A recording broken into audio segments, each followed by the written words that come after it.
accueilli ce discours avec joie. Je parle de joie parce que d'abord un fils est content quand son papa décide de lui rendre visite.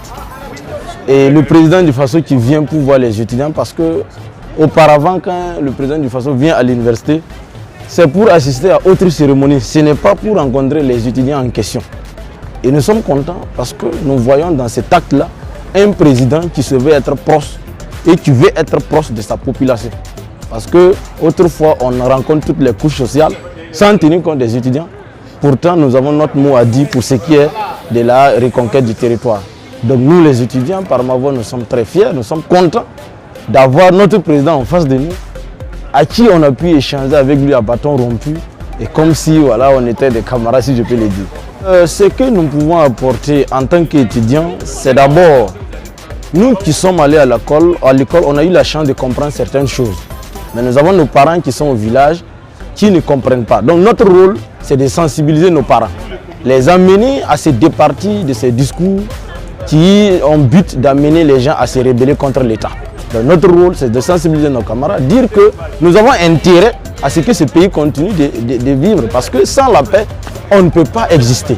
Donc ce que nous allons faire, c'est de commencer même par l'université, à sensibiliser nos camarades, et en dehors des universités, dans nos villages, dans nos communes, puisqu'on a des frères qui se sont rebellés contre l'État, il va falloir que nous qui sommes allés à l'école, qui comprenons les enjeux de cette guerre-là, que nous expliquons à nos parents qu'ils puissent laisser tomber pour qu'ensemble nous puissions construire. Pour la question, j'ai beaucoup apprécié les échanges entre le président du Faso et les étudiants qui étaient dans les deux amphithéâtres, parce que ça a été ce qu'on appellerait des échanges à bâton rompu. Les gens ont pu s'exprimer comme ils le voulaient. Il n'y a pas eu de casting, il n'y a pas eu de présimètre comme nous l'avons vu dans les différentes rencontres précédentes, ici même à l'université. Je vais parler de l'arrivée de Macron. Contrairement à l'arrivée du président du Faso, je pense que les étudiants ont posé des questions pertinentes et le président lui-même il a reconnu. La preuve en est, il dit que c'est l'une des rares fois qu'il n'a pas vu dans ces questions des étudiants-là. Voilà, il n'y a pas eu la question du fauneur, il n'y a pas eu la question du restaurant universitaire. Il y a eu bien d'autres questions plus importantes qui parlent de la survie du pays avant qu'on en revienne à la question des allocations. Et je pense que dans ces échanges, nous avons apprécié également du fait qu'il a répondu aux questions en fonction des besoins. Voilà. Et quand je parle de questions en fonction des besoins, on a en dehors de la sécurité que mine le Burkina Faso, il y a des étudiants qui perdent la vie juste en partant pour aller acquérir la connaissance. On a vu le cas ici de l'université Thomas Sankara, où le président même a lancé déjà sur le champ, a donné la confirmation aux étudiants que les jours à venir, il y aura des travaux qui seront entamés pour doubler cette voie-là, c'est-à-dire pour avoir une voie à deux sens. Ce qui veut dire ce qu'on peut faire dans l'immédiat, ils le feront.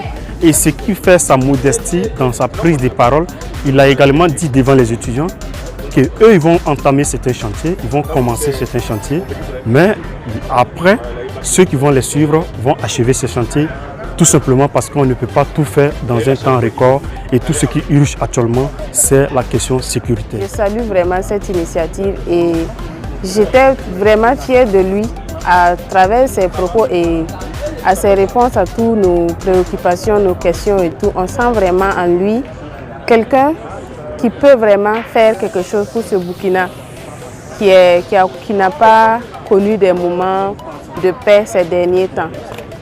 Nous espérons vraiment, nous voyons une lueur d'espoir en lui et nous prions que Dieu le protège pour qu'il puisse réaliser ses rêves en cette période de transition. Après avoir écouté le président, je pense qu'on a posé la question à savoir comment les étudiants peuvent s'enrôler en tant que VDP et continuer leurs études parce que c'est pas du tout, on n'a pas l'information, mais il nous a rassuré qu'après cette rencontre, il y aura des mesures. Il y aura des mesures, donc je pense que nous pouvons aussi, à notre manière, par la sensibilisation à nos camarades de ne pas être violents, ça aussi c'est une autre forme pour apaiser les cœurs. Voilà, il ne faut pas être violent, il faut être vraiment tolérant. Et ces derniers temps, il a dit qu'il y a eu des... c'est pas qu'il a dit, on voit qu'il y a des propos qui ne tiennent pas. Voilà, on parle d'ethnie et tout. il ne faut pas prendre ça en compte. Entre nous, jeunes, il faut d'abord qu'on soit tolérants. Vraiment, j'ai vraiment apprécié le discours de son Excellence, Monsieur le Président du Faso. Ça a été vraiment très instructif. On est sorti de cette salle très nourri d'ambition et vraiment on est prêt à aider le pays et à le soutenir en tant qu'un homme dynamique et pour la lutte contre le terrorisme.